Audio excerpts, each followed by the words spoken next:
দেখাবো আপনাদের পুরুলিয়ার কাঁসাই নদীর বুক থেকে বালি তোলা হচ্ছে, দেদার বালি তোলা হচ্ছে এবং সেগুলো রাজ্যের বিভিন্ন প্রান্তে বিভিন্ন রাজ্যে সেখানে পৌঁছে যাচ্ছে। কিন্তু কারা করছে এই কাজ, কেন এই কাজ করা হচ্ছে, কতদিন ধরে এই কাজ চলছে? যে ছবি আপনাদের দেখাচ্ছি পুরুলিয়ার কাঁসাই নদী শুকিয়ে কাঠ, আর নদী শুকিয়ে যাওয়ায় বিপদের আশঙ্কাও করা হচ্ছে, কারণ বালি তোলায় অস্তিত্ব সংকটে কংসাবতী ও ইন্দ্রজিৎ রয়েছে আমার সঙ্গে। ইন্দ্রজিৎ, কতদিন ধরে এই কাজ চলছে? এই কাজ তো এক দুদিনের নয়, কারা এই কাজ করছে, কোনো ব্যবস্থা নেওয়া গেল? দেখো সোনিয়া, একদিকে সরকারি নিয়ম মেনে করছে, অন্যদিকে সরকারি আইনকে বুড়ো আঙুল দেখিয়ে করছে। মূল যে বক্তব্যটা সেটা হচ্ছে যে কাঁসাইয়ে যদি বালি শূন্য হয়ে যায় তাহলে মানুষ জল পাবে না। যে কাঁসাইয়ের উপর জলের ভরসা, সেই কাঁসাইয়ে যদি বালি না থাকে তাহলে জল ধারণ ক্ষমতা কমে যাবে এবং তীব্র পানীয় জলের যে সংকট রয়েছে সেটা আরও বাড়বে। ফলে ইতিমধ্যেই কাঁসাই শুকিয়ে গেছে, জল পাওয়া যাচ্ছে না এবং প্রশাসনকে সিদ্ধান্ত নিতে হবে যে হয় কাঁসাই থেকে জল নেব, না হলে বালি নেব। বালি নিলে বিকল্প জায়গার ব্যবস্থা করতে হবে, নাহলে আগামী দিনে মানুষ জল পাবে না। এবং যেভাবে রাজ্যের বাইরে চলে যাচ্ছে জেলা ব্যবস্থা নেয় সেদিকে যত্রতত্র যে বালির উত্তোলন হচ্ছে, এটা আমরা পৌরসভা থেকে চেয়ারম্যানও অনেকবার দৃষ্টি আকর্ষণ করেছে জেলা প্রশাসনকে, যে বালিটা কিন্তু কাঁসাই সংলগ্ন এলাকায় যেখানে জলাধারগুলো আছে, যেখানে জল উত্তোলিত হয়, সে পিএইচির বলুন আর পৌরসভার বলুন, বালি উত্তোলনটা সম্পূর্ণ বন্ধ করা দরকার। আমরা সকলেই জানি যে অবাধে বালি তুলে নিলে নদীর জল ধারণ ক্ষমতা নষ্ট হয়ে যাবে, কারণ নদীর যে স্বাভাবিক গতিপথ, আমাদের যেহেতু এটা হাই অল্টিটিউডে রয়েছি আমরা, স্বাভাবিক গতিপথে জল নিচের দিকে নামারই কথা। যদি বালি থাকে তাহলে সেই জলটা শোষিত হতে পারবে, যেহেতু সেই বালিটা থাকছে না, অবাধে বালি লুণ্ঠন হচ্ছে, তাই জল নিচের দিকে গড়িয়ে যাচ্ছে বর্ষাকালের জল। নদীর বালি অবাধে লুণ্ঠন না হয়, প্রাকৃতিক সম্পদের যথেচ্ছতায় ব্যবহার না হয়, এগুলোর প্রতি আমাদের সচেতন হওয়া দরকার।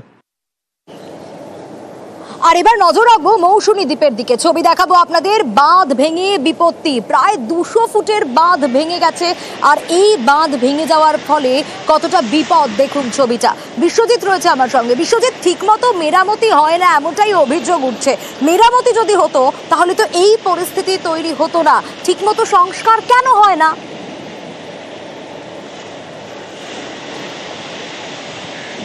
হ্যাঁ দেখো, যে স্থানীয় যে উপকূল এলাকার যে গ্রামবাসী, অর্থাৎ মৌসুমীর যে সল্টঘেরি এলাকা, সেখানের যে মানুষজন, তাদের কিন্তু দীর্ঘদিনের অভিযোগ যে এই বাঁধগুলিকে সঠিকভাবে মেরামতি করা হয় না, কংক্রিটের করা হয় না, যার কারণে বারে বারে বাঁধ ভাঙছে। আজকে সকালবেলা যেটা ঘটলো, সমুদ্রের জল অনেকটাই বাড়া ছিল, জোয়ারের জল, এবং সেই জোয়ারের জলের সঙ্গে একটু জলোচ্ছ্বাস ছিল, এবং তারপরে যেটা দেখা গেল প্রায় 200 ফুট কিন্তু একদম সমুদ্র বাঁধ ভেঙে গিয়েছে।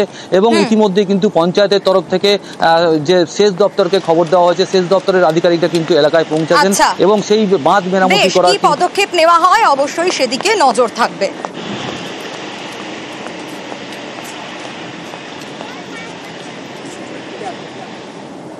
ছবি দেখাবো এবার, ভয়ঙ্কর পানীয় জল, সেই খাবার জলে মিশে যাচ্ছে নালার জল। হ্যাঁ, ছবি দেখুন, বোরিং পাম্পে ঢুকছে নালার জল, দূষিত জল খেয়ে অসুখ বাড়ছে। রাজু রয়েছে আমার সঙ্গে। রাজু, এ তো ভয়ঙ্কর অবস্থা, কেন এর সুরাহা কোথায়? সাধারণ মানুষ তো অসুস্থ হয়ে পড়ছে।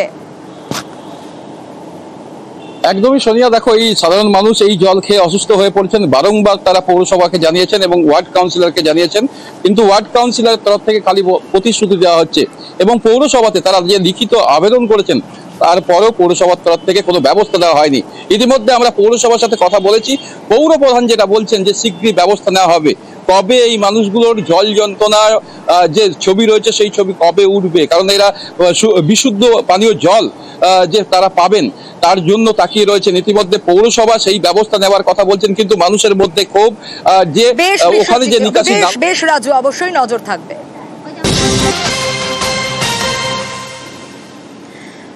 আর নজর রাখবো এবার এগরার দিকে। যেমনটা বলছিলাম, মাতব্বরদের দাদাগিরি এবং যে কারণে এক পরিবারকে এক ঘরে করে দিয়েছে।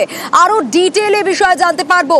পঙ্কজ রয়েছে আমার সঙ্গে। পঙ্কজ, এই মাতব্বররা স্থানীয় বিজেপি নেতা বলে অভিযোগ উঠে আসছে। তারা কারা, কি তাদের এখতিয়ার যে তারা একটা পরিবারকে এক ঘরে করে দিচ্ছে? কেন, কি কারণ?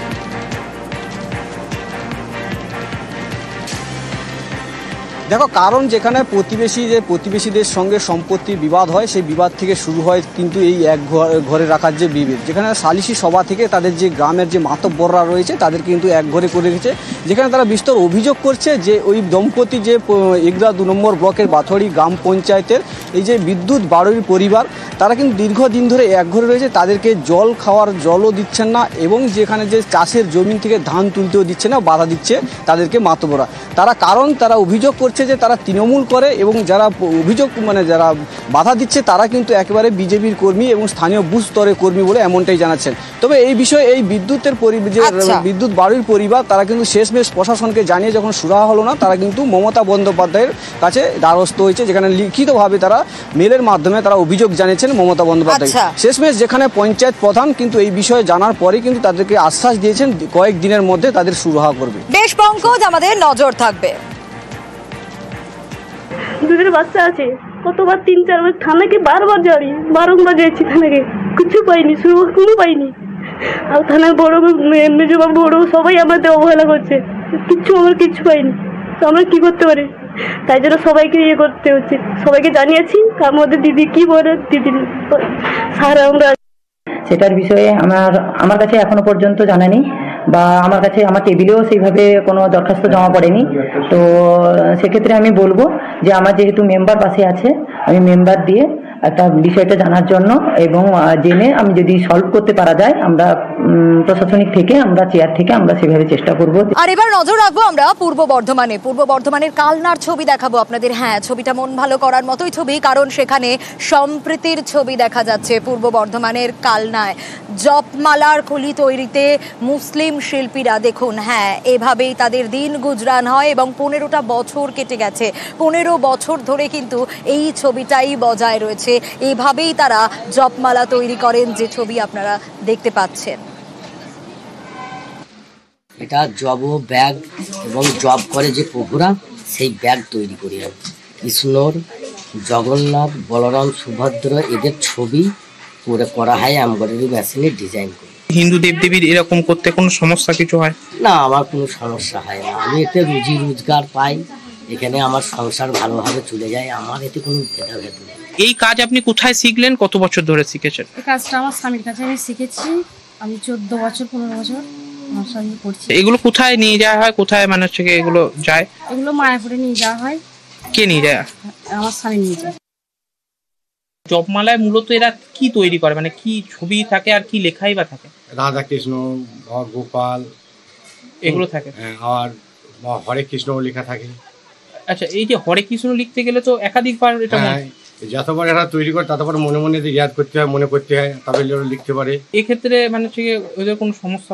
না, সমস্যা নাই, এটা নিয়ে আমাদের মধ্যে কোনো ভেদাভেদ নেই, কিছু নেই। আমরা হিন্দু মুসলিম সব ভাই আমরা সবাই একসাথে বসা চলা খাওয়া সবই করি, এটা নিয়ে আমাদের কোনো ভেদাভেদ কোনো পড়েই না।